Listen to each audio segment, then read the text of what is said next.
नमस्कार। कार्यक्रम जनतासँग मुख्यमन्त्रीमा स्वागत छ। म लीलाराज भट्टराई। प्रदेश सभाको अधिवेशन असोज 22 गते बोलाइएको छ। के छ त प्रदेश सभामा बिजनेस?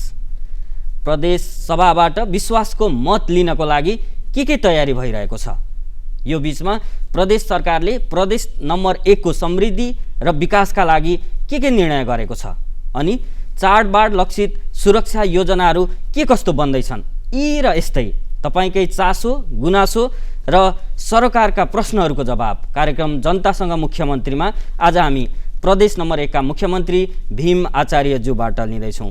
मुख्यमन्त्रीज्यू, कार्यक्रममा स्वागत छ। धन्यवाद। आरामै हुनुहुन्छ? ठीक छ। अब यो 15 दिनको बीचमा प्रदेश सरकारले चाहिँ सुनाउन लायक त्यस्तो के काम गरेको छ?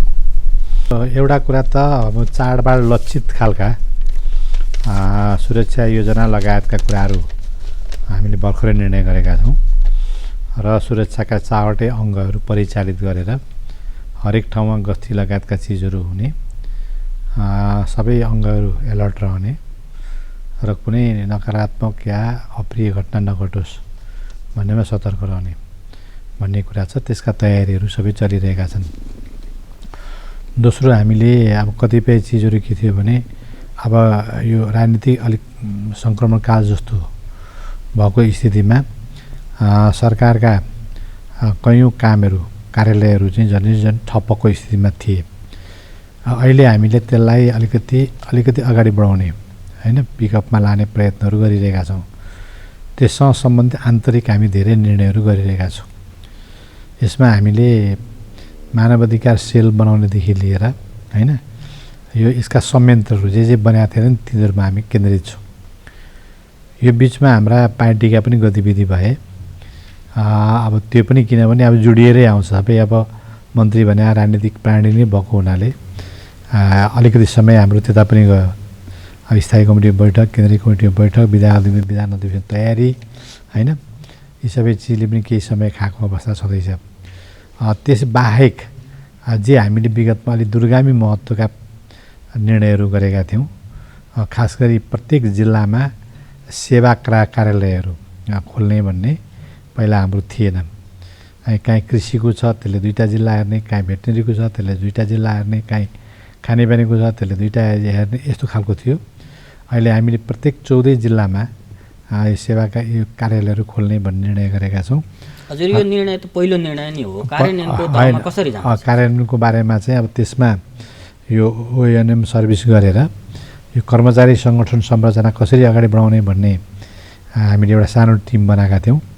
त्यो टिमले अलि अध्ययन गरेर एउटा रिपोर्ट दिएको छ। किनभने कार्यालय खोल्ने भनेको त निर्णय त भएन। त्यसमा चाहिँ अब एउटा हाकिम छ, अब 2 ठाउँमा हाकिम चाहियो। अब एउटा कार्यालयको लागि कर्मचारी छ, 2 ठाउँ कर्मचारी चाहियो। अब हामीसित अहिले सबभन्दा धेरै ठुलो प्रब्लम कर्मचारीकै छ होइन। आवश्यक दरबन्दीको सङ्ख्यामा कर्मचारीहरू छैनन्। त्यसले गर्दा यी सबै चिज मिलाउनको लागि अलिकति यहाँको साथीभाइहरू नसकेर केही एक्सपर्ट टिमको सहयोग लिएर एउटा रिपोर्ट आएछ। अब त्यसलाई कार्यान्वयन गर्ने ढङ्गले हामी निर्णय गर्न गइरहेका छौँ। केही संरचनाहरू भनेको कस्तो भने खेलकुद बोर्ड गठन गरि नै हालेका छैनौँ, तर त्यसको तयारीमा आउँछौँ होइन। श्रमसँग सम्बन्धित समिति, यो सञ्चारसँग सम्बन्धित समिति, खेलकुदसँग सम्बन्धित समिति, पर्यटनसँग सम्बन्धित समिति लगायत यी सबै चिजहरू पनि एउटा गृह कार्यहरू भइरहेछ। अनि छिटै हामी त्यसको निर्गोल गर्छौँ। यो जिल्लामा स्थापना हुने कार्यालय चाहिँ कहिलेसम्ममा चाहिँ खोलिन्छ होला?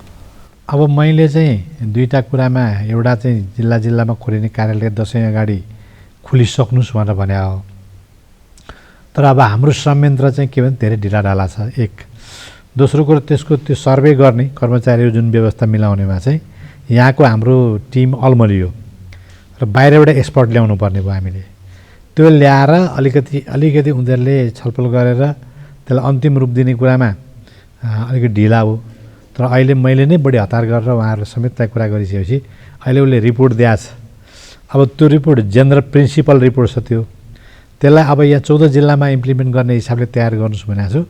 त्यो सकेसम्म दसैँ अगाडि नै हामी यो सबै यसका तयारीका सबै सिद्ध्याउँछौँ र कार्यालय हामी सुरु गर्छौँ। मुख्यमन्त्रीज्यूले जुन समितिहरू गठनलाई पूर्णता दिने, गठन गर्ने कुरा पनि गर्नुभयो, त्यो चाहिँ दसैँ अगाडि नै हुन्छ कि पछाडि हो? दसैँ अगाडि धेरै जसो हुन्छ। अनि यातायात कार्यालयहरूलाई डिजिटल बनाइने भन्ने जुन निर्णय गरेको थियो नि, त्यो निर्णय कार्यान्वयनको तहमा कहाँ पुग्यो, कहिलेसम्म? होइन, त्यो छिटो हुन्छ। अब त्यसमा विभिन्न पक्षहरू अवरोध गर्ने खालका छन्। अलिकति हाम्रो यो विश्वासको मत लिनुपर्ने भएकोले सरकार अस्थिर भएको हुनाले पनि मान्छे कोही अलिकति तर्किने आदि इत्यादि खालका समस्याहरू पनि छन् हामीसित, कर्मचारीहरू सन्दर्भ। अब कतिपयको आफ्नो स्वार्थ विपरीत खालका कुराहरू हुन्छन् यिनीहरू, होइन? मान्छे मात्रै त्यसैमा सेटिङ गरिरह के गरिरह स्थिति हुन्छ। अब ती सबै चिजले गर्दाखेरि अब यो वा त्यो क्षेत्रमा अलि अल्मलिने प्रयत्नहरू भइरहेछ। तर पनि स्ट्रङली त्यसैसँग सम्बन्धित मात्रै 5-6वटा जति मिटिङ गरिसकेँ मैले। किन त्यो मैले निर्णय गरिसकेपछि जसरी पनि लागू गर्नुपर्छ भनेर गएका छौँ। अब त्यसमा दसैँ अगाडि नै त्यो सुरु गर्न अलिकति कठिन हुनुपर्ने हो। सुरुको स्पिडमा 1 महिनाभित्र भनिएको थियो, तर जुन ढङ्गले काम स्पिड लिन चाहिँ अलिकति विभिन्न कारणले ढिला भइरहेछ, त्यो तिहार अगाडि चाहिँ हामी त्यो गर्छौँ। ती विभिन्न कारणहरू भने चाहिँ के हुन् त ढिलो हुनको लागि? एउटा त कर्मचारीको अभाव छ, अर्को चाहिँ उहाँहरूको एक्सपर्टिजमको अभाव छ, एक्सपर्टले सम्बन्ध कोही छैन। अर्को चाहिँ के भने अब माथिसित कोअर्डिनेसनको समस्या छ। किन अब हामीसित यो सेमी फेडरलिजम होइन, क्वार्सी जस्तो पनि छैन, होइन?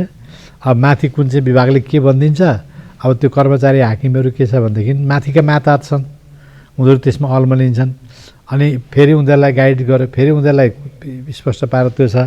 अब कतिपय चिज चाहिँ एक्सपर्टिजमको अभावले गर्दाखेरि चाहिँ अब त्यो हाम्रो त्यो वेबसाइटहरू तयार गर्नुपर्ने, त्यो सबै चिजहरू लिएर जानुपर्ने कुरामा चाहिँ एक्सपर्टिजहरूको चाहिँ सहयोग आवश्यक छ।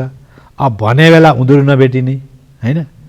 अब यस्तो के समस्याहरू त्यसमा छ। जस्तो अब यातायातको अधिकार प्रदेशलाई दिएको छ, तर यातायात व्यवस्था विभाग चाहिँ अब काठमाडौँमा भएको कारणले गर्दा यो बाजियो नि, कुरा पनि बाजियो, अलिक समस्या छ। होइन, बाजियो कस्तो छ भने मान्छेको हाम्रो मानसिकता यातायातको अधिकार प्रदेशलाई छ, तर कर्मचारी माथिको नियन्त्रणमा छ, होइन?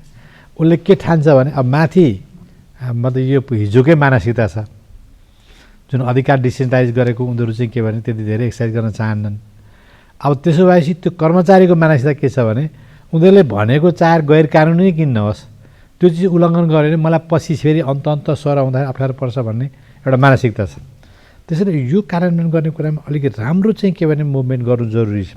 त्यो हामी गर्छौँ, तिहार पछाडि गर्छौँ। यो चाहिँ तिहार पछाडि यो माथि र तलका जुन समस्याहरू छन् यसलाई एक किसिमको मनोवैज्ञानिक खालको अभियान सञ्चालन गर्नु जरुरी छ, होइन? मैले भन्न त यहाँ भनिरहेको छु भेला गरेर, तपाईँहरू आफ्नो ठाउँमा बस्दा त्यहाँको लागि काम गर्ने हो, होइन? फेरि अर्को ठाउँ जानुहुन्छ त्यहाँको लागि काम गर्ने हो। कुन सरकारको मातहत हुनुहुन्छ त्यो सरकार निर्देशमा काम गर्ने, अर्को सरकार आयो त्यससँग काम गर्ने। अब यो नभइकन आफ्नो पोलिटिकल चाहिँ के भने एटिच्युड अनुसार काम गर्ने या भोलि हामीलाई माथिकाले के गर्छन् भन्ने हिसाबले काम गर्ने हो भने त कहीँ कामै हुँदैन। भनेपछि यातायातका कर्मचारीहरूलाई पनि प्रदेशको मातहत नै छ। कतिपय यस्तो मैले के भनेको छु त्यसमा भन्दाखेरि अब जति त्यहाँ सङ्ख्या पुगेको छैन त्यो सङ्ख्या नपुगेको चाहिँ तुरुन्तै निकाल्नुहोस् र त्यसको लागि लोकसेवा आयोगमा भर्नाको लागि पनि पठाइदिइहाल्ने र त्यो टाइम अलिकति लाग्छ, त्योभन्दा अगाडि चाहिँ यो कन्ट्याक्टमा लिने, त्यो सबै बात तुरुन्तै गरेर ल्याउनुहोस्। अलिकति सुरुमा हामी यहीबाट होला कि भन्ने पनि लाग्यो।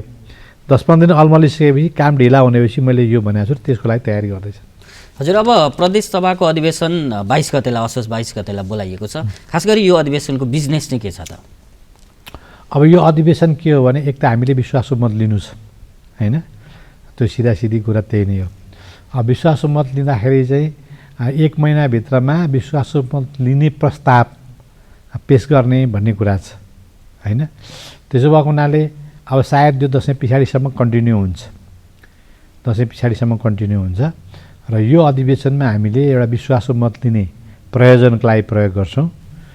कहिलेसम्म यो टुङ्गिन्छ त्यसपछि अन्त्य हुन्छ। विश्वासको मत लिनको लागि तयारीहरू चाहिँ के भएको छ त यो बिचमा? तयारी चाहिँ विभिन्न दलका पार्टीका नेताहरूसित मेरो कुराकानी भइरहेछ। अलि सघन कुराकानी अब हिजोको प्रमुख प्रतिपक्ष अहिलेको मुख्य सत्ता पक्षसितै हाम्रो भइरहेछ, नेपाली कङ्ग्रेसका साथीभाइहरूसित। अब अरूसित पनि मेरो कुराकानी भइरहेछ, होइन? कुराकानी गर्दा हरेक मान्छे कन्फ्युज छ, किन आखिर एउटा त अलि दीर्घकालीन खालको सम्बन्ध मान्छेले खोजेर जानुपर्ने जरुरी छ। अब सबै टालाटुली बटुलेर चाहिँ के भने गठबन्धन बनायो भरे यता भाङ पर्छ उता भाङ पर्छ, केही अर्थ छैन, होइन? अब चाहिँ तपाईँको अब नेपाली काङ्ग्रेस, अब माओवादी केन्द्र, अब चुनाव पछाडि त फेरि नयाँ सिनारीहरू आउँछ। अब यो अहिलेको साथीभाइहरूको पोजिसन यस्तो त कसैको पनि रहन्न। त्यस कारण पछि सम्बन्ध एउटा सम्बन्ध खारेज गर्ने। म त अझ के भन्छु यसो भन्दाखेरि म त यो सर्वदलीय सबै खालको दललाई इन्भल्भ गराएर सरकार बनाउने पक्षमा छु। नेपाली कङ्ग्रेस, माओवादी केन्द्र, जसपा होइन, लगायत राप्रपा, हाम्रो लिम्बुवान सबैलाई मिलाएर लाने हो। त्यसो गर्दा यसले के गर्छ, अलिकति सरकारको मनोबल बढाउँछ। अहिले जुन राजनीति बिथुलिएको छ त्यसलाई एक ठाउँमा ट्र्याकमा ल्याउँछ। कमसेकम अन्त के छ त्यसमा पनि हामी सुझाव दिन्छ। एक नम्बर प्रदेश त हामी सबैले मिलेर निर्माण गर्नु छ। त्यसपछि म सबैलाई के भन्छु भने तपाईँहरू सबै सरकारमा आउनुहोस्। त्यसका लागि उहाँहरूसँग छलफल भएको छ त? कुराकानी भइरहेछ। के भन्नुहुन्छ? होइन, अब कसैले ठिक छ हामी सल्लाह गर्छौँ भन्नुभएको छ, कोही माथि सोध्छौँ भन्नुभएको छ, कोही चाहिँ के तर माथि त उहाँहरूको कोही साथीभाइहरू आफै अलमलिनु पनि भएको छ होइन। आफै पनि अलमल अब के गर्ने कन्फ्युज छ। खास गरी नेपाली कङ्ग्रेस महाधिवेशनमा व्यस्त छ। त्यस कारणले उहाँहरूलाई चाहिँ के भने अब महाधिवेशनमा अब यो यता सरकारको भन्दा त इम्पोर्टेन्ट हो, किन महाधिवेशन सम्पन्न गर्नु पऱ्यो, पार्टीको लिडरसिपमा पुग्नु पऱ्यो होइन। त्यसपछि त्यो चिजमा अलिकति कन्सन्ट्रेसन छ। कतिपय साथीहरू धेरै हतारो गरिरहनु भएको छ, सरकार चेन्ज गर्नु पऱ्यो, अलिक दिन मन्त्री खाइहाल्नु पऱ्यो भन्नेमा पनि हतार गरिरहेको देख्छु। यो अनेकौँ अलमलहरू छ। हजुर, अब विपक्षी गठबन्धनले चाहिँ 8 गतेभित्रमा चाहिँ विश्वासको मत लिनुपर्छ भन्ने कुराहरू गरिराख्नु भएको थियो। अब त्यसो भएन भने अविश्वासको प्रस्ताव ल्याउने भन्दै हुन्थ्यो। अविश्वासको प्रस्ताव त आएन। त्यो 8 गते भने बेतुकको कुरा हो। त्यो कुन डेट बारहरू त्यो? किनभने हामीलाई संविधानले जे अधिकार दिएको छ त्यसअनुसार जाने हो। अब कसैले भन्नुभयो र त्यसअनुसार जाने होइन। त्यही भएर मैले यसलाई के भनेको छु भने हामीले नमागेको सल्लाह उहाँले दिनुभएको छ, त्यसको लागि उहाँलाई धन्यवादै छ। नमागिकन दिनुभयो नि त। तर त्यो नमागेको सल्लाह अनुसार त्यो ठिकै रहेछ भने त त्यही अनुसार चलाउँला। तर हामी आफ्नो यो संविधान नियमावलीको आधारमा चल्छौँ। हजुर, अधिवेशन बोलाउन ढिलो भयो भनेर उहाँहरूले केही दिन अगाडि मात्र, अस्तिका दिन मात्रै प्रदेश प्रमुखलाई भेटेर पनि कुरा गर्नुभएको छ। बुझेँ। त्यो त प्रदेश प्रमुखले त सरकारले बोलाएपछि बोलाउने न हो। त्यस कारण उहाँ जानुभयो भन्नुभयो, त्यसको लागि धन्यवादै छ। तर हामी आफ्नो प्रक्रियाअनुसार, संवैधानिक प्रक्रियाअनुसार चल्छौँ। अरूहरूले भनेको भरमा हुँदैन। हजुर, यहाँकै पार्टीका अब 10 जना समाजवादीमा जानुभयो। 10 जना गइसकेपछि अब सरकार अल्पमतमा छ। अब ती 10 जना मध्येबाट पनि यहाँलाई विश्वासको मत आउने सम्भावना रहन्छ? होइन, म उहाँहरूलाई पनि कुरा गरिरहेको छु। कतिपय साथीहरूलाई कुरा गर्न लगाएको पनि छु र यो प्रक्रियासम्म म कुरा पनि गर्छु होइन। अब नफुट्नु पर्थ्यो, उहाँहरू फुट्नुभयो, फुट्नु हुँदैन थियो। फुटेर काहीँ कुनै उपलब्धिमा पुगिने, कुनै गन्तव्यमा पुगिने, डेस्टिनेसनमा पुगिने त्यो केही अर्थै छैन। यही कार्यदिशा, यही नीति, यही कार्यक्रम लिएर फेरि अलग पार्टी खोलेर के अर्थ? कि त हतियार बोकेर हिँड्नु पऱ्यो, कि चाहिँ के भने बहिष्कार गरेर हिँड्नु पऱ्यो होइन, कि चाहिँ के भन्दाखेरि हाम्रो नारायणमान विषय चुनाव लड्ने, सरकारमा नजाने भन्ने नीति बनाउनु पऱ्यो।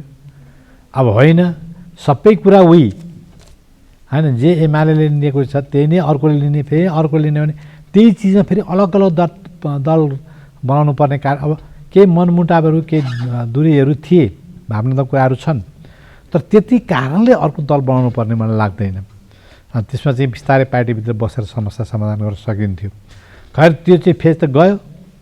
तर पनि अब त्यहाँ गएर पाखुरा सुर्किनु पर्ने, क्यारे गर्नुपर्ने केही जरुरी छैन होइन। आखिर फेरि वामपन्थी आन्दोलन, लोकतान्त्रिक आन्दोलन, अब सबै शक्तिहरू मिलेर जाने को विकल्प छैन।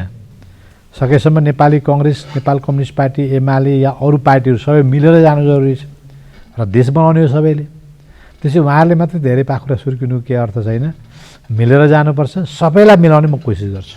उहाँहरूलाई फेरि पार्टीमै फर्काउने गरी त्यस्तो केही कुराकानी भएको छ? त्यो पनि हुन्छ, त्यो पनि कुरा हुन्छ। अहिले सुरुमा चाहिँ के भने यो के हुन्छ भने फुटेको यो तेज हुन्छ क्या होइन। कुनै ग्रहबाट एउटा टुक्रो फुट्यो भने नि एउटा तेजका साथ अलिक परसम्म जान्छ नि त्यो। तर त्यो चाहिँ त्यो यो म्याग्नेटिक चाहिँ के भने ले गरेर एक ठाउँ गएर अड्किएपछि त्यो अड्के हुन्छ। त्यही उहाँको अहिले फुटेको अलिकति तेज छ कि किन गरौँला भन्ने पनि छ। तर केही हुने त होइन। यत्रो सारा संसार लागेर हामीले गर्दा त यति कठिन छ भने अब एउटा टुक्रो फुटेर गर्दा केही हुने त होइन। मुख्यमन्त्रीजी जस्तो 10 जना जो जानुभएको छ उहाँहरूमध्ये केहीले यहाँलाई चाहिँ विश्वासको मत दिनुभयो भने त उहाँको चाहिँ पार्टीले चाहिँ व्हिप जारी गरे हुन्छ, उहाँहरूलाई कारबाही होला कि अब सङ्घीय संसदको जस्तो 14 जनालाई कारबाही नभए जस्तो कारबाही नहुने पो हो कि यहाँ पनि? एउटा कुरा के छ भने त्यो त नजिरमाथिबाट आयो, सुरु भएकै छ। अब यहाँ कारबाहीप्रति कारबाही गरेर कहीँ पुगिने पनि होइन, कारबाहीको के अर्थ छैन, त्यो गर्ने कुरा पनि भएन। एक दोस्रो कुरा, एउटाले कारबाही गरेर अर्कोले स्वागत गर्छ नि त। मान्नु कारबाही पार्टीबाट कारबाही त गर्न उहाँले सक्नुहुन्छ, तर त्यो फुटेको पार्टीबाट कारबाही गऱ्यो भने त एमाले छँदैछ, किन डराउनु पऱ्यो? किन उहाँलाई सांसद त एमाले बनाएको? भनेपछि त माथि पनि त विवाद नगर्दा हुने रहेछ नि त, त्यसो भए त अर्थ छैन, यो फुट्नुकै कुराको अर्थ छैन। हेर्नुहोस्, विवाद पार्टीभित्र आन्तरिक विवाद होलान्, हुन्छन्, एउटा जीवन्त पार्टीभित्र हुन्छ। अलिक बढी तिक्त भयो यो बिचमा। त्यो तिक्त के भने हामीले पार्टीभित्रका आन्तरिक विवाद सञ्चालन गर्ने ढङ्ग नपुर्याएर भयो, तरिका नपुर्याएर भयो। पार्टीभित्र फरक मत हुन्छ, पार्टीभित्र गुट पनि हुन्छ। अहिलेको दुनियाँको पार्टीभित्र गुट हुँदैन भनेर कसैले भन्छन्, त्यो मूर्खतापूर्ण कुरा। तर के हो भन्दाखेरि नेतृत्वको क्षमता चाहिँ ती सबैलाई म्यानेज गर्ने हो। त्यो म्यानेज गर्न नसक्दाखेरि कहिलेकाहीँ अलिक तिक्त भएर गए बिचमा, होइन? तर अब त्यसलाई ती बसेर सल्टाउन सकिन्छ नि त। हजुर, अब मुख्यमन्त्रीज्यूले भन्दै हुनुहुन्छ विश्वासको मत लिन्छु भनेर, मन्त्रीज्यूहरूले पनि लिने गरी तयारी भइरहेको छ भन्नुहुन्छ। अब सर्वसाधारणको प्रश्न छ कसरी लिनु होला त भन्ने। किन यो काम गर्ने सरकार हो, सांसदहरू काम गर्छौँ भनेर आएका छन्, हरेक पार्टीका सांसद, होइन? जनताको अगाडि त कमिटमेन्ट गरेर हामी काम गर्छौँ भनेर आउनु भएको छ। भनिसकेपछि अब जनताको बिच फेरि जानुपर्ने बेला छ। त यतिखेर यो सरकारलाई भोट हालेनन् भने त जनताले उहाँहरूलाई भोट हाल्दैन। त हामी उहाँलाई गर्नुहोस् भनेर एप्रोच गरिरहेका छौँ। उहाँहरूलाई राजनीतिक सिनारीबाट हामी आउट हुन दिँदैनौँ। त्यसै त अब भोट नहालेर कहाँ जानुहुन्छ? अनि जनताले आउट गर्छ नि त, त्यस कारणले हामी जितिहाल्छौँ नि।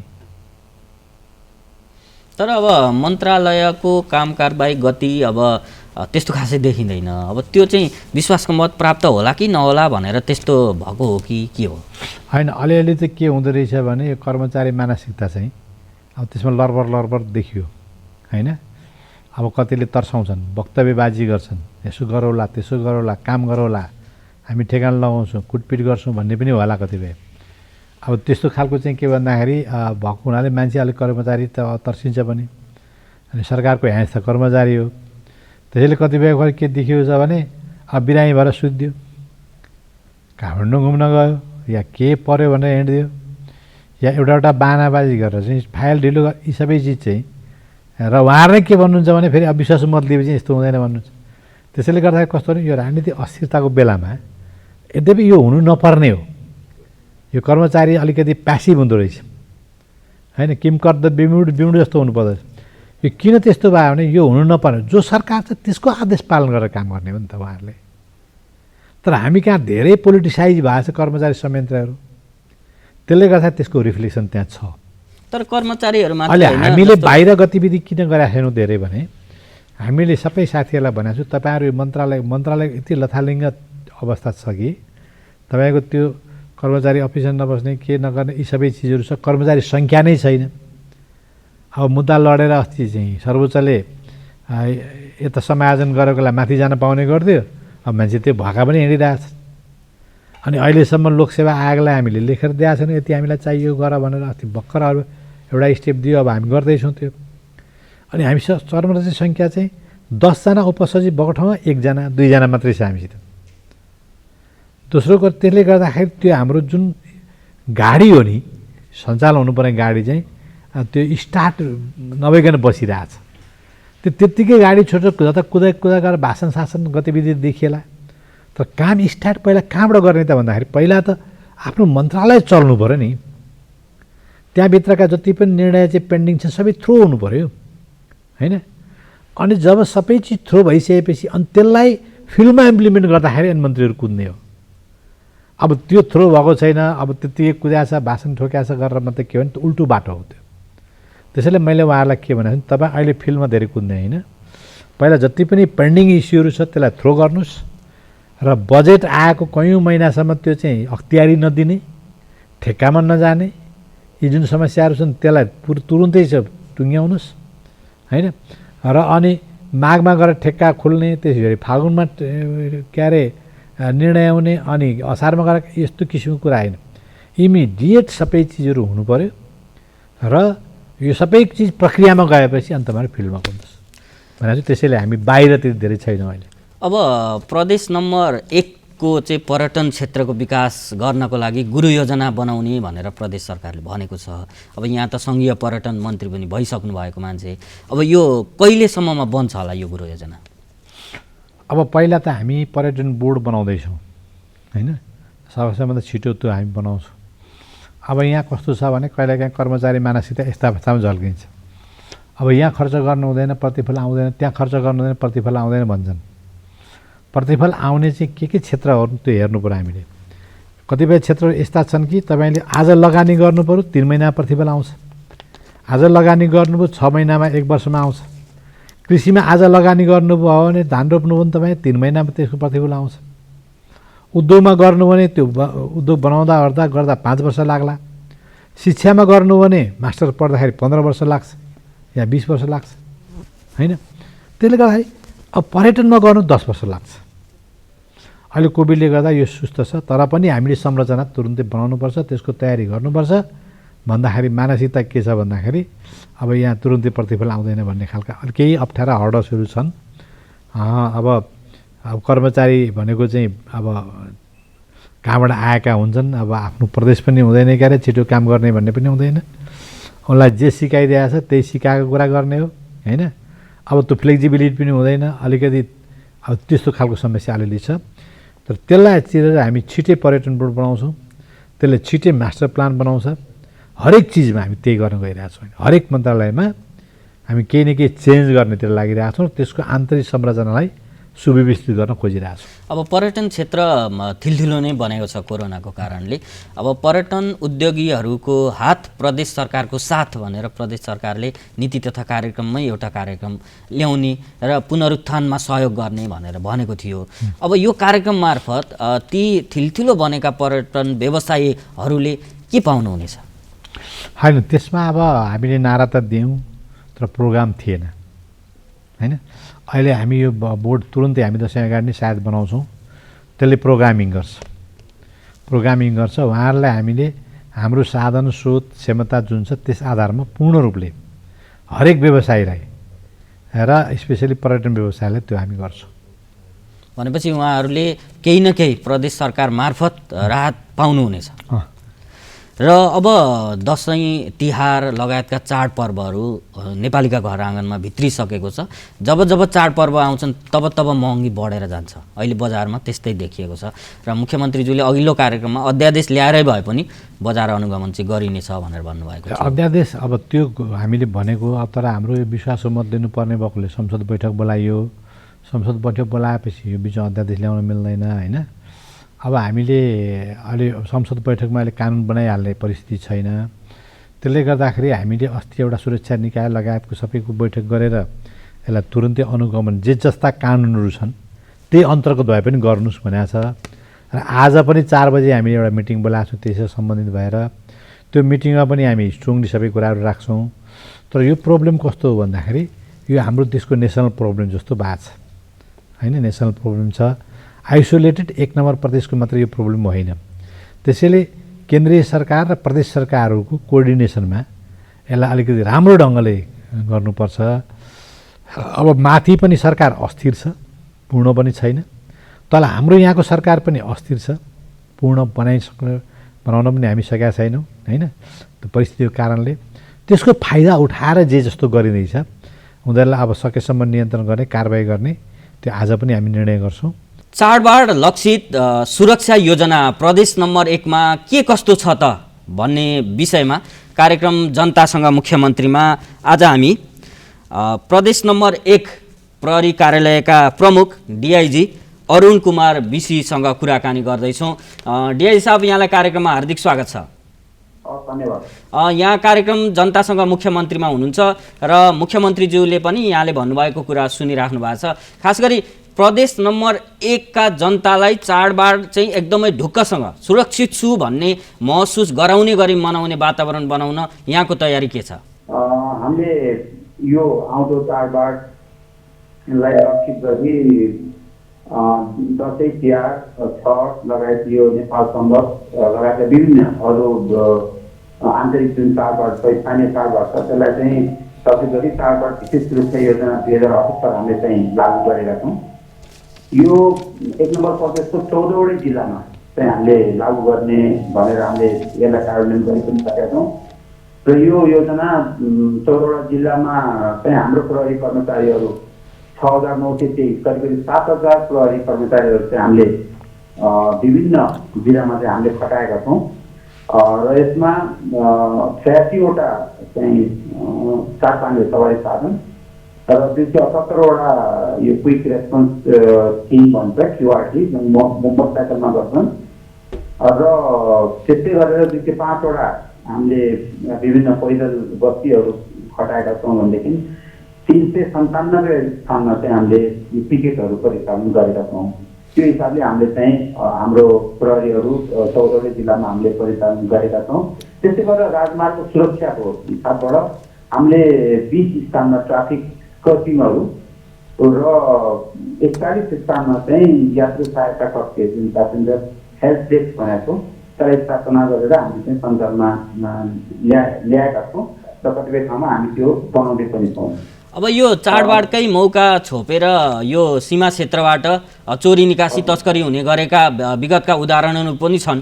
यो तर्फ यहाँहरूको कतिको ध्यान आकर्षण भएको छ? एकदम मैले भने यहाँ अघि पनि हामीले कतिपय ठाउँमा यो चाडबाडलाई लक्षित गरेर नै यो सम्भावित त्यस्ता स्थानबाट चोरी पैसारी निकासी हुने ठाउँ छ त्यसमा अलिकति हामीले पिकेटहरू र विशेष गरेर सादा पोसाकका प्रहरी कर्मचारीहरू चाहिँ हामीले खटाएका छौँ र हाम्रो सादा पोसाक प्रहरीले अहिलेदेखि त्यो किसिमको कामहरू सुरु गरेको पनि छ र धेरै जसो त्यस्ता जुन भन्सार नतिरी ल्याएका ती सामानहरू छन् अवैध सामानहरू त्यो चाहिँ हामीले पक्राउ गरेर सम्बन्धित कार्यालयमा आवश्यक कानुनी कार्यको लागि पनि हामीले पठाइसकेका छौँ।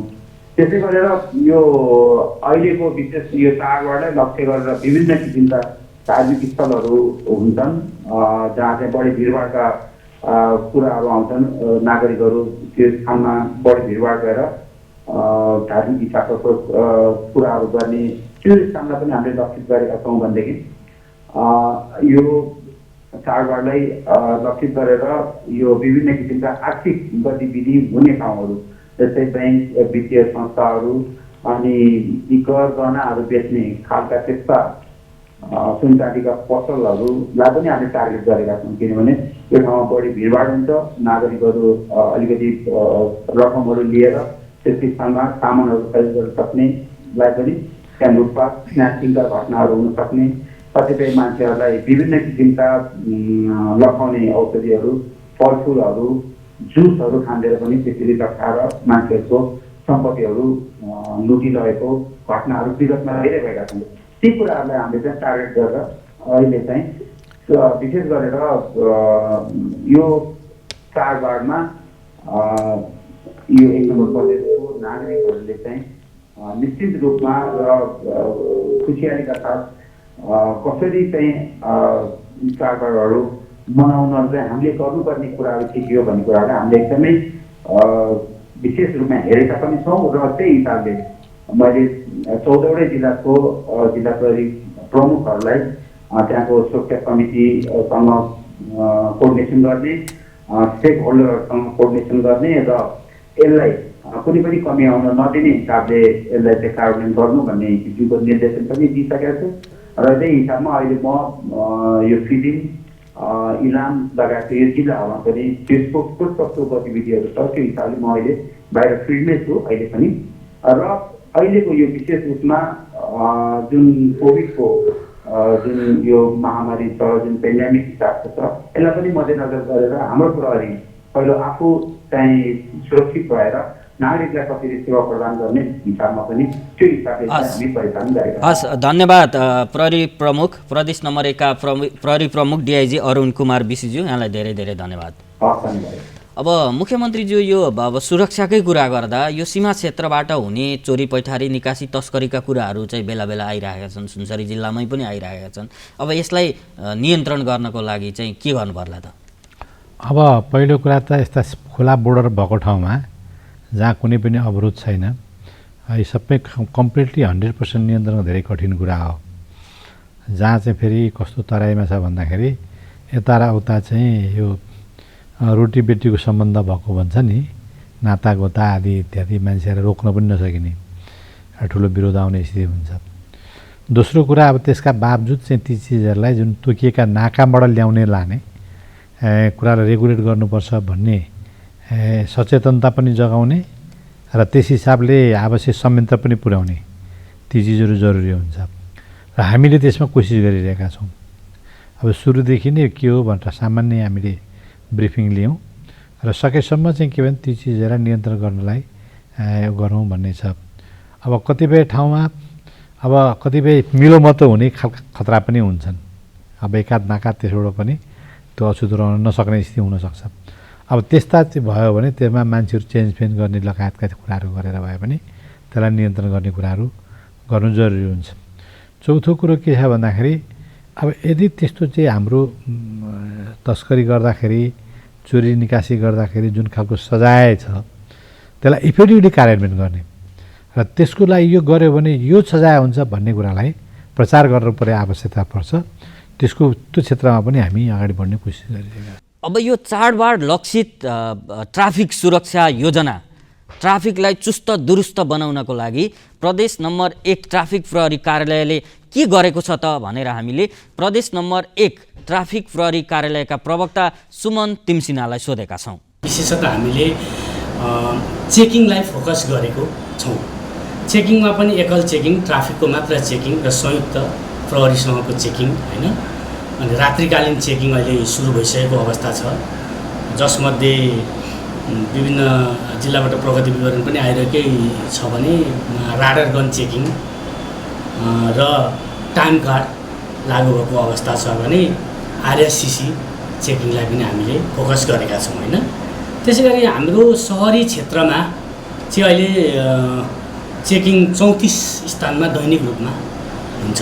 मुख्यमन्त्रीज्यू यो सरकारले चाडबाड लक्षित सुपथ मूल्यका पसलहरू त खोलेको छ विराटनगरमा, तर ती पसलहरूमा पनि दैनिक उपभोग्य वस्तु खरिद गर्न जाँदा एउटा सामान किन्न एक ठाउँमा पुग्नु पर्ने, अर्को सामान किन्न अर्को ठाउँमा पुग्नु पर्ने गुनासो आइरहेछ। र अर्को कुरा चाहिँ काठमाडौँमा खोलेको छ, विराटनगरमा खोलेको छ, अरूतिर खोलेको छैन। यो किन चाहिँ राजधानी लक्षित मात्रै बनाइयो भन्ने पनि गुनासो छ। अब त्यो समस्या छ, त्यो मैले पनि सुनिरहेको छु। अब तर हामीसित जुन संयन्त्रको अभाव छ, सरकारी संयन्त्र पनि चाहियो, यी सबै चिज अभाव छ। यसैपटक हामीले यो जनताका गुनासोहरू सम्बोधन गर्न सक्ने अवस्था छैन यसैपटक। तर क्रमशः हामी यो जुन गुनासा असाध्यै जायज गुनासाहरू छन् है, यसलाई सम्बोधन गरेर अरू ठाउँमा पनि यसलाई विस्तार गर्छु। एक दोस्रो कुरा, अलि सघन सहरी इलाकाहरू जुन छन् त्यहाँ त्यो अलि सहरी धनाढ्य पैसावाला मान्छेहरू त त्यस्ता पसलमा जाँदैनन्, उनीहरू चाहिँ मल सलमा जान्छन् होइन। त्यस्तामा जाने त्यो ठाउँमा पनि गरिबै मान्छे, मजदुरै मान्छे हुन्छ र उनीहरू गाउँैबाट आएका हुन्छन्। त्यो अलिक सघन जनसङ्ख्या भएको ठाउँमा बसेका चाहिँ के भने धेरै जनसङ्ख्यालाई प्रभावित हुने गर्ने गरी चाहिँ अहिले खुलेका छन्। तर त्यो असाध्यै अपर्याप्त छ। त्यसलाई अर्को साल हामीले एक्सटेन्ड गरेर गाउँ गाउँमा पनि नगरपालिका र गाउँका केन्द्रहरूमा विस्तारित गर्नु जरुरी छ। त्यसो प्रयत्न हाम्रो जारी रहन्छ। त्यही त सर्वसाधारण जनताहरूको प्रश्न चाहिँ के हो भने किन राजधानी लक्षित मात्रै बनाइछ? जस्तो केन्द्र सङ्घीय सरकारले ठुल्ठुला सहरमा गर्यो भने प्रदेश सरकारले त त्यसलाई अझ विस्तार गरेर लाँदा बेलैमा चाहिँ तयारी गरेको भए हुन्थ्यो भन्ने किसिमका प्रश्न। होइन, त्यो हुन्थ्यो, तर हामी आएकै अब महिना दिन भर्खर हुँदैछ। हामीले चाहिँ के भने सबै सञ्चालन व्यवस्थित गर्न सकेनौँ। त्यस सम्बन्धी चाहिँ के भने अरू तयारी, धेरै तयारी गर्नु पऱ्यो। हरेक पसल खोल्ने, सामान पुर्याउने, त्यसलाई चाहिँ मोनिटरिङ गर्नु पऱ्यो, सबै चिज गर्नु पऱ्यो। त्यसले यसपटक हामीले यो काम गर्न भ्याएनौँ। हजुर, अब अर्को कुरो विदेशमा के देखिएको छ भने एक दिनको चाड छ भने पनि त्यसको भिडभाडले गर्दा कोरोना हत्तै बढेको चाहिँ देखिएको छ। अब नेपालमा त दसैँ 10 दिन मनाइन्छ, अब तिहार, छठ पर्व, अब यो चाडपर्व त लगातार आयो। अब यस्तोमा भिडभाड हुन्छ नै। अब त्यो भिडभाडले गर्दा कोरोनाको जोखिम हत्तै बढ्ने अवस्था छ। अब त्यसलाई नियन्त्रण गर्नको लागि चाहिँ के गरिन्छ? त्यसको सचेतनता कार्यक्रम अपनाउनुपर्छ। त्यसको लागि हामी अब यो दसैँ सुरु भएपछि एउटा हामी विज्ञापनहरू बजाउने कुरा गरिरहेका छौँ। विभिन्न ठाउँमा अब स्कुलहरूमा पनि अलिकति सचेत गराउने, कार्यालयहरूमा सचेत गराउने, भिडभाड नगर्नुहोस्, आफ्नो घरमा बसेर मनाउनुहोस्, टिका टाला लाउनु पनि परपर नजानुहोस्, किनभने यत्रो ठुलो महामारीमा अब टिका टाला लाउँदाखेरि ज्यानै जान सक्छ है। त्यसो भएकोले यो चिज चाहिँ के भने तपाईँहरूलाई पनि के आग्रह गर्छु, तपाईँहरू सञ्चार माध्यमबाट पनि अलि व्यापक ढङ्गले यो किन सबैको दायित्वको कुरा हो, यो घरमै चाडबाड मनाउने, भिडभाड गर्न नजाने, टिका लाउन पनि नजाने, अति आवश्यक ठाउँ बाहेक, र अरू कुनै धार्मिक या सांस्कृतिक पर्वहरूमा पनि भिड गर्न नजाने, जे चाडबाड आफ्नो घरमा बसेर मनाउने, यो गर्ने बित्तिकै यो सबै चिज कम्प्लिटली यो निराकरण हुन्छ। तर सर्वसाधारणहरू के भन्छन् भने सरकारले नै कार्यक्रम गरिरहेछ, पार्टीहरूले ठुल्ठुला कार्यक्रम गरिरहेछन्, अनि हामी चाहिँ टिका लगाउनै नपाउने भन्ने कुरा। अब होइन, त्यो ठिकै हो। अब पार्टीहरूले चाहिँ पार्टीको पनि एउटा बाध्यता अवस्था के छ भने 5 वर्षमा महाधिवेशन गरेन भने उसको दर्तै खारेज हुन्छ, उनीहरू केही बाध्यताहरू छन्। त्यो बाध्यताको बिचमा तर पार्टी अलि सचेत समुदाय भएको हुनाले उनीहरूले के अरे सुरक्षाका उपायहरू पनि अपनाइरहेका हुन्छन् होइन। सेनिटाइजर प्रयोग गर्ने, मास्क प्रयोग गर्ने, डिस्टेन्स प्रयोग, यी सबै चिज हुन्छ। तर गाउँघरमा त त्यो चाहिँ छैन। त्यसले गर्दाखेरि कि त हामीले त्यति सुरक्षाका तरिकाहरू अपनाउनु पऱ्यो, होइन भने अब यो हामीलाई कुनै बाध्यात्मक अवस्था पनि होइन। त्यसले गर्दाखेरि अब ज्यानै जानुभन्दा अर्कोले गलतै गरेछ भने पनि त त्यसको सिको गर्नु त भएन नि, ठिकतिर जानु पऱ्यो, ठिक निर्णय लिनु पऱ्यो, ठिक दिशा समात्नु पऱ्यो। त्यसैले जानको लागि सबैलाई म आग्रह गर्न चाहन्छु। अब गत वर्ष पनि चाडबाड पछाडि अर्को वेभ आएको थियो, अब यसपाल पनि अब त्यसो हुन सक्ने भनेर चाहिँ विज्ञहरूले बताइसकेको अवस्थामा प्रदेश सरकारको त्यो तेस्रो वेभलाई धान्नको लागि के छ त तयारी? त्यसको कम्प्लिट तयारी हामी गरिरहेका छौँ। हिजो मात्रै पनि मैले रिपोर्टिङ ल्याएको थिएँ, लगभग 1600 भन्दा प्लस हामीसित बेडहरू, पहिला बेडहरू पनि लथालिङ्ग जस्तो भएको थियो, अहिले हामी लगभग रेडी जस्तो बनाएका छौँ। त्यो भेन्टिलेटर, आइसियु यी सबै चिज पनि रेडी नै छन् होइन। अक्सिजन प्लान्टहरूलाई पनि हामी अपडेट राख्ने भनेका छौँ, र हामीले एउटा रकम नगद पनि त्यसमा लागि छुट्याएका छौँ। यो जाँच गर्नेलाई निःशुल्क गर्ने र अलिक व्यापक गराउने पनि भनेका छौँ, र अब आवश्यकता अनुसार त्यो बढाएर जान सकिने अवस्थाले हामीसित विद्यमान छ। त्यसो भएको हुनाले त्यसका आवश्यक पूर्व तयारीहरू हामी गरिरहेका छौँ। अब तपाईँले अघि भन्नुभयो जस्तो चाडपर्वले जनताले चाहिँ के भने काहीँ लापरवाही गरेर भ्यात्तै पर्ने हो कि भन्ने जुन सम्भावना, त्यसलाई रोक्ने बित्तिकै हाम्रो यो चाहिँ प्रसार रोकिन्छ होइन। जुन चाहिँ महामारीको प्रसार हुन्छ, ट्रान्समिसन रोकिन्छ। अलिअलि भयो भने हामी यता उपचार गरेर ठिक गर्न सक्छौँ। अब सरकारले, प्रदेश सरकारले मेची अस्पताललाई 200 शय्याको बनाउने, त्यस पछाडि 5 थर र धनकुटा जिल्ला अस्पताललाई 100 शय्या थप गर्ने र अरू जिल्ला अस्पतालहरूमा 50-50 शय्या थप गर्ने भने नीति, कार्यक्रम, बजेट सबैतिर उल्लेख भएको कुरा हो। यो कहिलेसम्ममा हुन्छ? यो अब नीतिगत ढङ्गले पास भयो, तर ठोस ढङ्गले चाहिँ पास हुन धेरै बाँकी नै थियो। धनकुटालाई भर्खर हामी क्याबिनेट पास गरेका छौँ, र उहाँहरूले चाहिँ उद्घाटनको समय मसित मागिरहनु भएको छ। अब मैले यो बिचमा अब कतिपय यहाँका कामहरू मैले अघि भने नि त, पहिला यो गाडी स्टार्ट गराएर बाहिर निस्किन्छु भनिरहेको छु म। दोस्रो कुरा विश्वासु मत दिने स्थिति पनि मैले तयारी गर्नुपर्छ। त्यसो पार्टीका पनि केही गतिविधि सघनै ढङ्गले छन् अहिले। यी सबै चिज मिलाएर मैले त्यो टाइम निकाल्ने बित्तिकै त्यहाँ उद्घाटनबाट सुरु हुन्छ र क्रमशः अन्यत्र पनि हुन्छ। अब यो बिचमा सङ्घीय सरकारले बजेट संशोधन गर्यो, अघिल्लो सरकारले ल्याएको बजेट, त्यो संशोधन गर्दा प्रदेशलाई चाहिँ कस्तो असर पुर्यायो? होइन, त्यो गर्न नहुने काम गर्नुभयो उहाँहरूले है। जे नयाँ प्लस कार्यक्रम ल्याउनु भयो त्यो त ठिकै छ, ल्याउनु सक्दा आर्थिक हुँदा, अर्थ हुँदा ल्याउने हो। तर जुन रोडको उहाँहरूले काट्नु भएको छ बजेट होइन, जस्तो अब रणनीति सडक भनेर त देशको विकासको लागि एउटा आधारभूत चिज हो, इन्फ्रास्ट्रक्चर हो। सडक काटेर त्यस पछाडि अरू चिज हालेर त भएन नि त। सडक कायम राखेर, अरू विकासका कुराहरू कायम राखेर, अनि हामीलाई पुग्दा ठाउँ हुँदा अन्यत्र जाने हो है। अब त्यो चाहिँ के भने काट्नु हुँदैन थियो, त्यो काट्ने बित्तिकै असर त गरि नै हाल्यो। अब उहाँहरूले प्रदेशको चाहिँ के भने सहयोग आदि इत्यादिमा के कस्तो गर्नुहुन्छ त्यो हेर्न बाँकी छ। तर हरेक निर्वाचन क्षेत्रमा एउटा सडक काट्दा हामीसित 28वटा सडक कट्यो, त्यस्तै अरू कतिपय ठुला सडक पनि कट्या छ। यहाँको डेभलपमेन्टमा यहाँको इकोनोमिक एक्टिभिटीमा त्यसले त प्रत्यक्ष असर पारि नै हाल्छ, परिहाल्छ। अब सङ्घीय सरकारको गतिविधिहरूप्रति गठबन्धन दलहरूभित्रै पनि असन्तुष्टिहरू देखिन थालिसकेका छन् र तिनी दलहरूबाट अर्ली इलेक्सनको कुराहरू पनि चल्न थालिसकेको अवस्था छ। यदि यस्तो चर्चाले प्रदेश सरकारको स्थिरताको विषयमा केही प्रभाव पार्छ? होइन, देशै अस्थिर भयो भने त यहाँ पनि अस्थिरता हुन्छ, प्रभाव पर्छ। तर मलाई लाग्छ के छ भने अब यो सरकार चल्दैन भन्ने त मलाई सुरुदेखि लागेको थियो। विभिन्न स्वार्थ केन्द्रित टिमहरूको यो जो गठजोड हो होइन, धेरै कठिन छ। अब जे अध्यादेश ल्याएर पार्टी पुऱ्याउन सहयोग गर्यो त्यो धेरै ठुलो गलत थियो। आफ्नो जे कानुन नियम छ त्यसै अन्तर्गत पार्टीलाई चलाउँदिनु पर्थ्यो। गलत कामबाट सुरुवात गरिसकेपछि त्यसको रिजल्ट ठिक हुँदैन। अहिले यत्रो दिन 2 महिना नागेर 2.5 महिना भइसक्यो, सरकार पूर्ण हुन सकेका छैन, मन्त्रालयहरू खाली छन्, काम कतै केही पनि छैन। अब कस्तो हुन्छ भने ती माथिका कतिपय कामहरू तलसित पनि जोडिन्छ। त्यहाँ सरकार निष्क्रिय हुँदा त्यसले हामीलाई पनि प्रभाव पारिरहेछ, हामीलाई समस्या सिर्जना भइरहेछ, हामीले गति लिन अप्ठ्यारो परिरहेछ।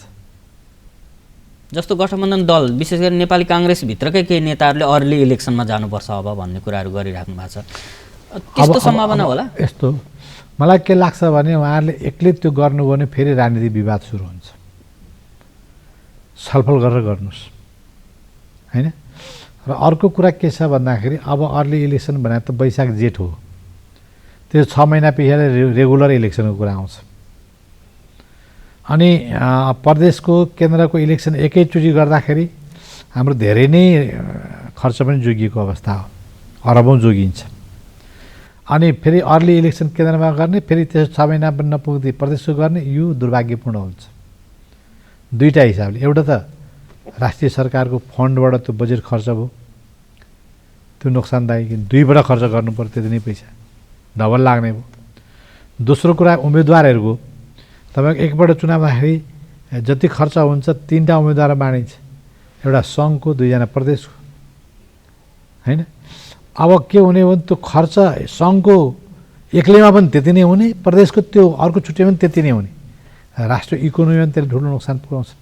त्यसले गर्दाखेरि मेरो के छ भने धेरै अर्ली भनेर उहाँलाई अरू पार्टी फुटेको बेला जितिन्छ भन्ने जस्तो भएको होला। अब त्यसरी भन्दा पनि सबैसित सल्लाह गरेर सर्वदलीय गरेर आवश्यक छलफल गरेर गर्नु राम्रो। अब 1-2 महिना तल माथि तर ड्यु टाइममा गर्नु राम्रो हुन्छ। हजुर, अब अर्को प्रदेश नम्बर 1 को अर्को एउटा समस्या यो चुरे दोहनको पनि समस्या छ। केही दिन अगाडि मधुमल्लाको खबरहरू आइरहेको थियो। चुरे दोहन भएको कारणले छेउछाउका बस्तीहरू चाहिँ समस्यामा परिरहेको, त्यहाँ मात्र होइन चुरे क्षेत्रका धेरै ठाउँमा त्यो समस्या छ। यो चुरे दोहन नियन्त्रण गर्न किन सकिएन? होइन, एउटा कुरा त के छ भने यो एकदम गलत ढङ्गले भइरहेछ होइन। एउटा त गैर कानुनी ढङ्गले पनि भएको छ, दोस्रो कुरो त्यसको उचित ट्याक्स सरकारलाई तिर्दैनन् है, यो चिज छ। यो हामी विश्वासको मत लिएपछि हामी चाहिँ के भने यो समस्या हल गर्छौँ। हजुर, अब अर्को कुरा प्रदेश सरकारले विश्वविद्यालय 7वटा प्रदेश सरकारमध्ये प्रदेश नम्बर 1 सरकारले चाहिँ मनमोहन विश्वविद्यालय सञ्चालन गरेको छ। यसका काम कारबाही कसरी अगाडि बढ्दैछन्? यसलाई स्वायत्त निकायको रूपमा कसरी अगाडि बढाइन्छ? यसलाई चाहिँ के भने मैले सबै विश्वविद्यालयका आवश्यक पदहरू अस्ति भर्खर पूर्ति गरेँ, रजिस्ट्रार खाली थियो त्यो पूर्ति गरियो, सिनेट मेम्बरहरू खाली थियो त्यसै पूर्ति गरियो, अन्य पनि सबै चिज पूर्ति गरियो। त्यसको सिनेट बैठक बसियो, किनभने सुरुवात भएकोले त्यसका नियम कानुन ऐन नियमावली केही पनि थिएनन्। हामीले चाहिँ 9वटा जति ती सबै बनायौँ, पास गऱ्यौँ। अब त्यो चाहिँ सुचारू ढङ्गले आफ्नो बाटोमा अगाडि बढ्न थाल्यो। त्यस कारणले गर्दाखेरि त्यो दोस्रो कुरा चाहिँ के भने त्यसै केही एकाडेमिक अब यतातिर मेडिकलको, इन्जिनियरिङको, ब्याचलर मास्टर्सको चाहिँ विषयहरू थप्दै जानेछ। त्यसमा प्रदेश सरकारले पनि आफ्नो सहभागिता जनाउँछ होइन।